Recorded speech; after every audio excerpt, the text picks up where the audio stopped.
Okay, call in all mages. We have got an absolute banger for you guys today with the Azur's Glintstone Staff and the Twinsage Glintstone Crown, and these pieces of kit are a must-have for every mage. With the Twinsage Glintstone Crown adding 6 intellect onto your slot the moment you put it on, which is absolutely huge, and the Azur's Glintstone Staff, which is going to help you guys cast spells a lot quicker. This is something that every mage should have in their arsenal, and we're going to show you guys exactly how to do it today. Now, pre-warning, you will have to take out a boss. It's not overly difficult, but it's still a little bit challenging.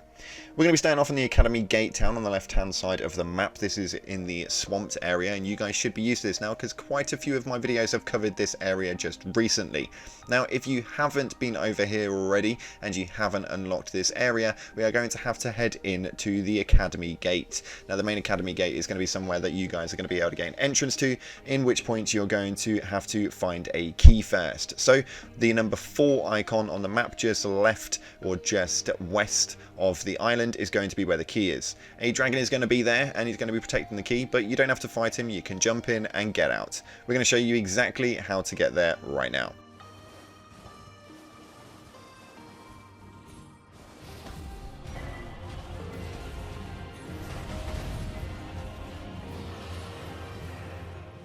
Okay, so once you've got the key, you want to head straight back to where you came from, the Academy Gate Town, and follow the direction that I am heading. This is going to take you guys right up and into the castle. Now, this is not going to be a 5-minute job, and this is going to be something that is definitely worth it if you are a mage. You can also grab yourself a golden seed right there if you haven't got it already, and get that extra addition in your flask.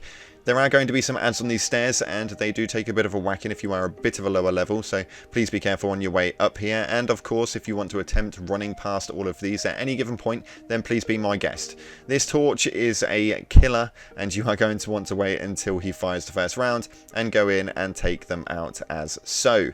After you've done that, you're going to want to head up the stairs, and there is going to be a couple more ads behind these spikes and one directly at the top. Once you've taken those guys out, it is a bit more of a plain sailing sort of feeling from here, as we're going to be making our way in towards the academy. Okay, so at this point you are going to be wondering what the hell you could face next. Well, one of these bad boys, but just avoid it. You can jump over everything and run straight through, and this is going to be where you are going to need your key. But before you've got that, you are going to have your grace sight. This is obviously going to secure the fact that you are not going to die and have to restart right at the beginning, and you can use your key to mosey on through.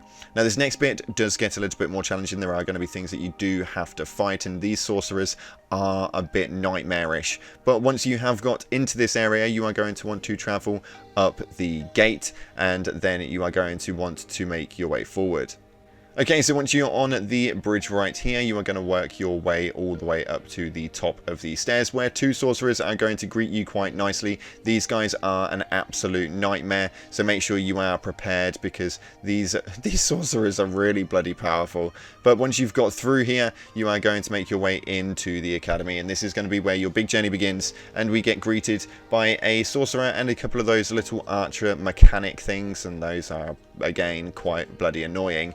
But you can just run straight past them. This is going to obviously take maybe a few attempts if you need it to, but you can essentially just run through and make sure that you are not dying per se. So we're going to take this guy out right now, and this is going to be a easier kill than the other stuff, and we are going to be making our way through to the next room. From here, you want to run all the way round through to the grace site, which is going to secure you another spot. And any grace sites you do find, I highly recommend that you do sit at them and make sure you rest up, because it will restore your potions, and it will make sure that you've got a place to stay. Given that you obviously die, you are going to return to this place, not right at the beginning. From this bit, we're going to head down into the graveyard. Now, this, again, is somewhere that is going to be a little bit difficult and a bit tedious. So, myself, I just run through and make sure that I take everything out, just because I want to make sure that I am as secure as possible. And this is something that I really recommend you guys do. They are a little bit annoying, but I think that's only because there's so many of them. And when they put their hands up, they will grab you a bit like that, and they will suck out all of your mana and some of your health. So make sure that you don't get grabbed by these bad boys, because they will cause a little bit of an annoyance, to say the least. There is a little bit of stuff around here. Make sure you go and check it out. And from here, you are going across the bridge and have the same bloody ball ache yet again, and you're just going to take these dudes out here as well. From here, you're going to try and make your way all the way around. I got a bit impatient at this point and just started running for the hills to see how high I could get up before this became a bit of an issue. Actually, turns out you can get up quite high before the dogs actually still get hold of you. Take those dogs out if you've done what I've done, and then we've got a little bossy dude who's going to be an absolute pain in your butt cheeks, but make sure that you are rolling around and maneuvering, and that little purple orb is a gravity pull. If it hits you, it is going to pull you in closer towards him, and by taking him out, you actually obtain this right here. So this is a nice little addition to it with a somber smithing stone on the top. Now, I'm not going to lie, at this point in time I did completely forget to record the next step, so I've gone back for you guys and recorded it off my own rod to make sure that you get every second of what you need to inside of this video. These rotating platforms right here are going to make you back up to the top, and this is going to be where your next grace is going to be.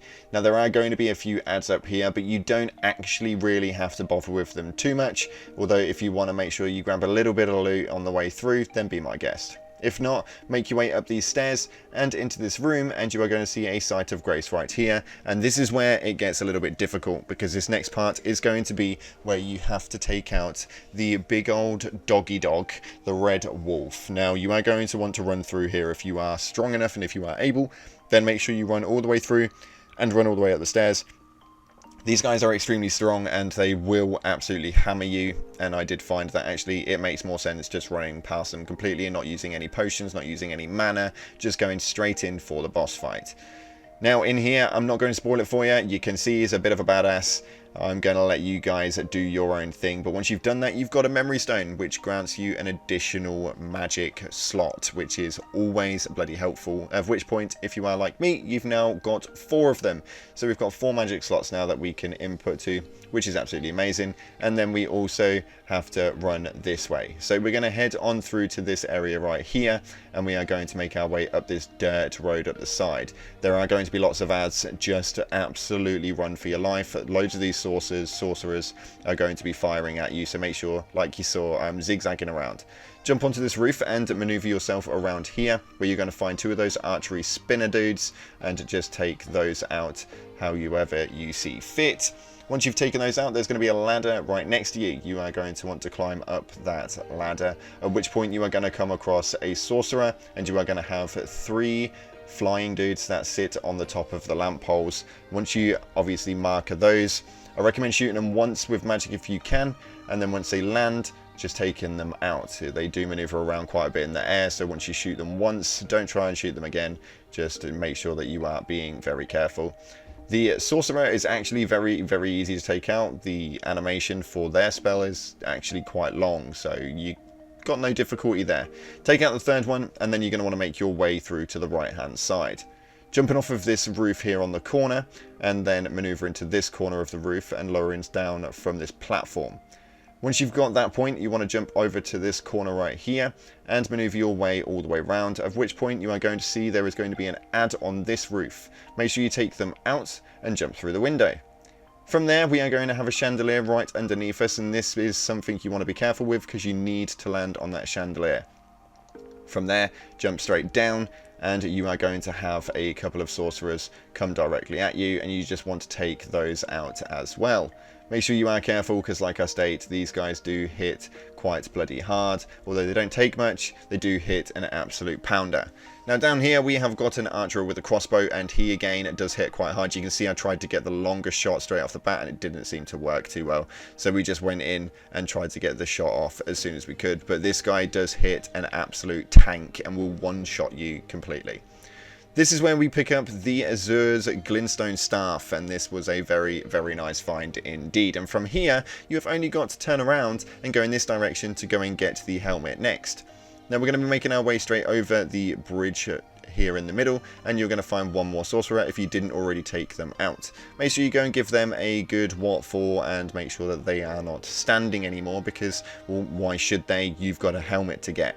There's a little bit of loot here in the corner, which is the Shattering Crystal, and is actually very, very good sorcery move, and it's something that I utilise quite a lot for one of the videos that has just gone up as of tomorrow morning. I think this is going to be going up, so we're going to see that there's going to be a lot of movement around that one as well.